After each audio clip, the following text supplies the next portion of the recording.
I got so much motherfucking design on right now. Break it down, bring it back, make it clap. I got 3 old thoughts, new block, where that thing. Bitches on my line, and you know. Assalamualaikum warahmatullahi wabarakatuh. Saya Lenci Gusri Utami, mahasiswa Universitas PGRI Sinampari, ingin mewawancarai Bapak dengan Bapak Supantra, Sarjana Pendidikan dari SDN 80 Kota Lubuk-Linggau. Saya ingin mewawancarai tentang kurikulum Merdeka. Ya Bapak, langsung saja ke pertanyaan pertama. Apakah Bapak memahami tentang kurikulum Merdeka? Ya, tentu ya. Untuk saya sebagai guru komite di SD80 ini setelah mengikuti pelatihan, sedikit banyak kami sudah tahu tentang kurikulum Merdeka, tapi dalam pengimplementasian baru tahun ini kami laksanakan. Tanya selanjutnya, bagaimana pandangan Bapak tentang kurikulum Merdeka? Menurut saya kurikulum Merdeka ini sangat bagus, sangat baik, karena kurikulum Merdeka ini membebaskan atau memberi kemerdekaan kepada guru dan siswa untuk belajar sesuai dengan kondisi sekolah. Seperti kita ketahui, kalau kita di kurikulum Merdeka ini kan kita belajar dengan kondisi sekolah kita. Selanjutnya, perbedaan apa yang mendasar menurut Bapak antara kurikulum sebelumnya dengan kurikulum Merdeka? Sebenarnya kurikulum Merdeka dengan kurikulum sebelumnya ya, sebelumnya kan K13 itu perbedaannya tidak terlalu jauh ya, tapi ada sedikit di sini kan.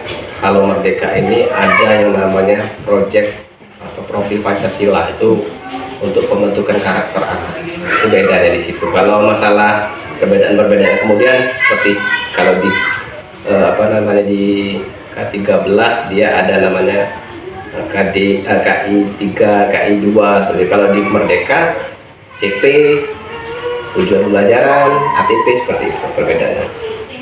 Pertanyaan keempat, apa penggantian ini tidak terlalu cepat? Kesannya seperti ganti menteri, ganti kurikulum. Ya sebenarnya kalau kami ya sebagai guru, yang namanya guru harus menyesuaikan apa yang dianjurkan oleh pemerintah. Jadi kita siap tidak siap harus beradaptasi ketika ada perubahan.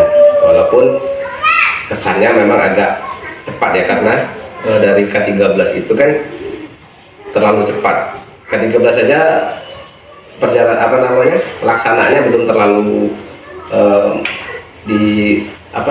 guru belum terlalu memahami, tapi sudah diganti. Tapi tidak ada alasan bagi kita untuk belajar. Sebagai guru harus beradaptasi dengan apa yang dianjurkan oleh pemerintah.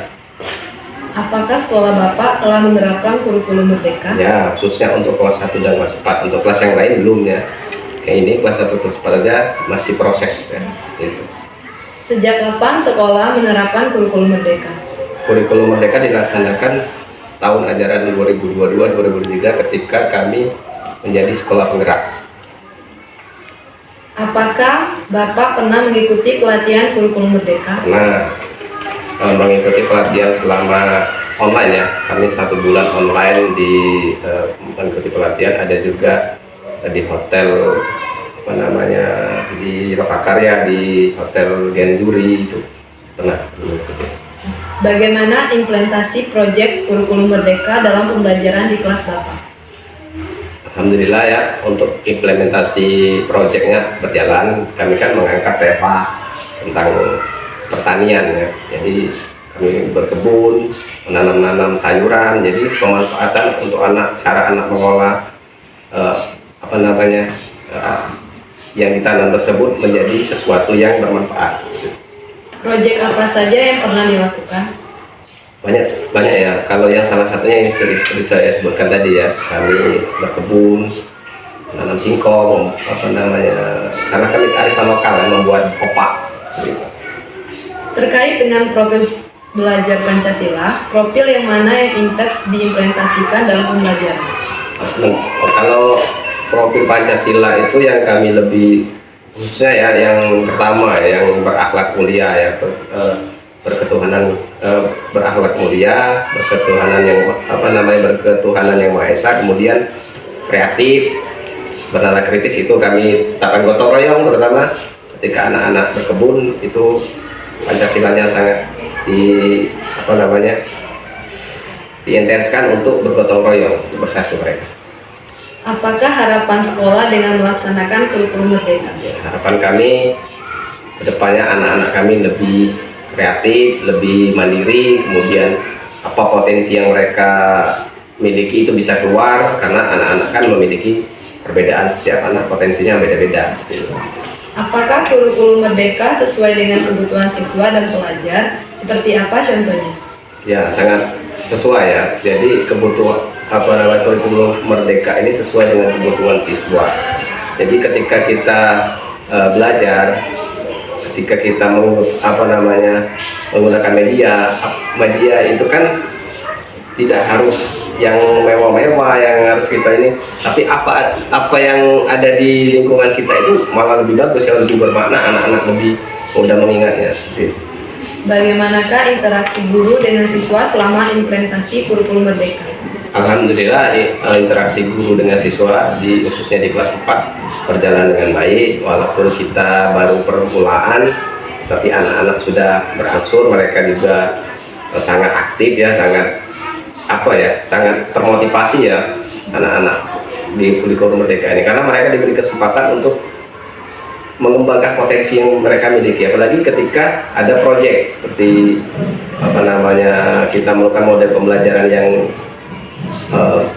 pemusatan masalah ya. Jadi mereka menemukan masalah sendiri, itu merupakan salah satu bentuk dari kurikulum merdeka yang memotivasi anak agar lebih kreatif dalam belajar. Pertanyaan selanjutnya tentang pengembangan program. Pertanyaan pertama, apakah sebelum mengajar Bapak menggunakan CP, ATP atau pengembangan tujuan pembelajaran? Nah, tentu ya, kita dari sebelum belajar harus tahu dulu CP, ATP. Jadi kita seperti kita berjalan tahu arah, jadi ke tujuan dan apa yang ingin kita capai. Kedua, apa yang diketahui tentang modul ajar dalam pandangan kurikulum merdeka? Kalau modul ajar itu hampir sama seperti RPP, sama seperti RPP. Jadi tidak jauh beda, cuma bedanya tadi seperti yang saya katakan CP, ATP dia. Kalau modul itu kita buat sendiri modul itu, tapi kita tetap berpatokan kepada modul yang ada pada pemerintah. Kan hanya atau mengganti misalnya dari pemerintah di sana media pembelajarannya ini, kita tidak ada kan, kita ganti sesuai dengan kondisi sekolah kita.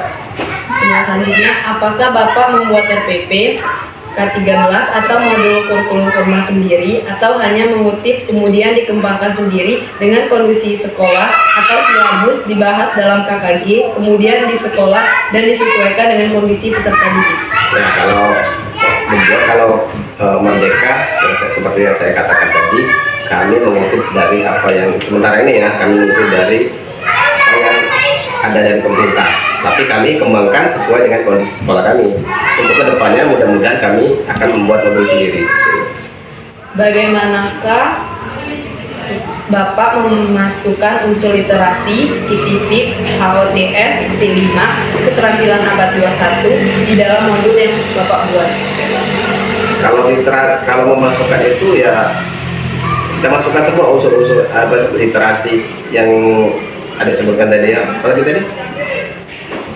Memasukkan unsur literasi, scientific, HOTS, P5, keterampilan abad 21. Jadi semua itu kita masukkan sesuai dengan capaian tujuan pembelajaran yang ingin kita capai. Selanjutnya, apakah Bapak menemui hambatan dalam pembuatan modul dan bagaimana solusinya?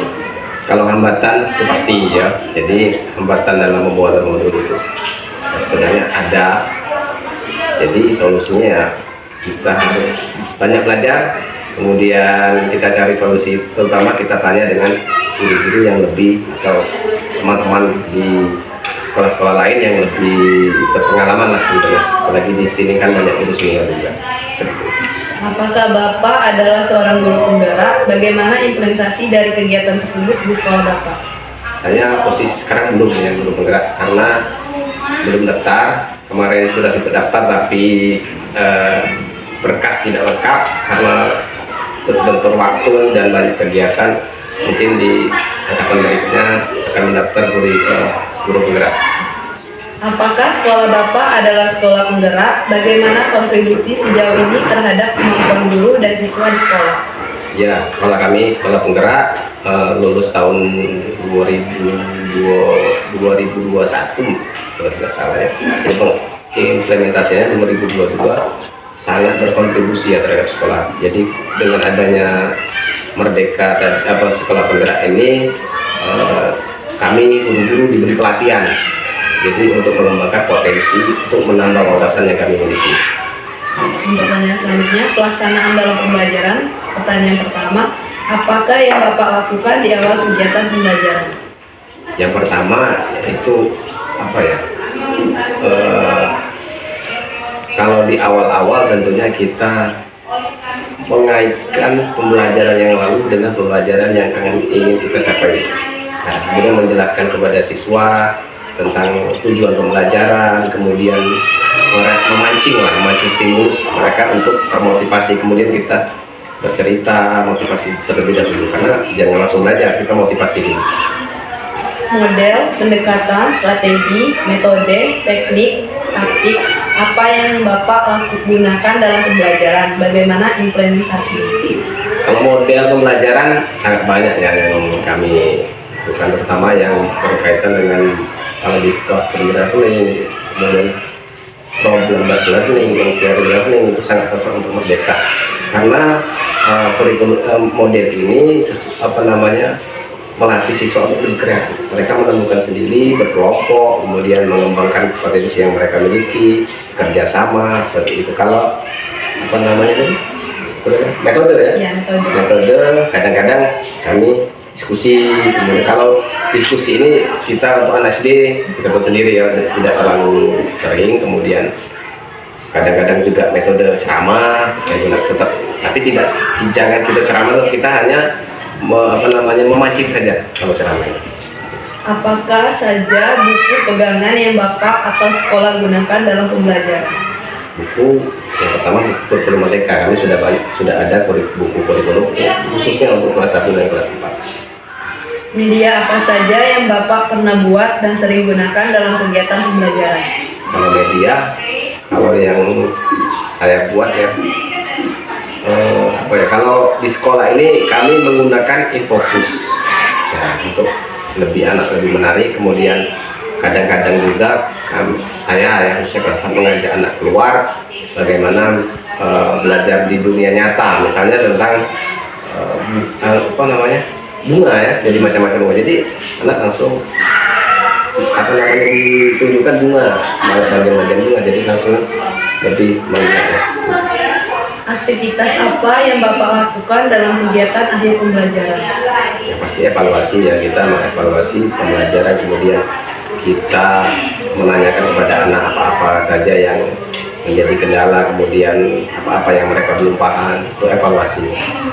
Untuk pertanyaan selanjutnya itu evaluasi hasil belajar. Pertanyaan pertama, bentuk penilaian apa yang Bapak gunakan dalam pembelajaran? Kalau penilaian yang pertama yaitu ada asesmen, itu kan kita kalau off learning, base learning, as learning itu kita gunakan ketika kita belajar menilai anak, keaktifan mereka, sifat mereka, kemudian di akhir pembelajaran kita juga ada ulangan harian. Apakah Bapak menemui hambatan dalam penilaian? Bagaimana solusinya? Hambatan ada ya.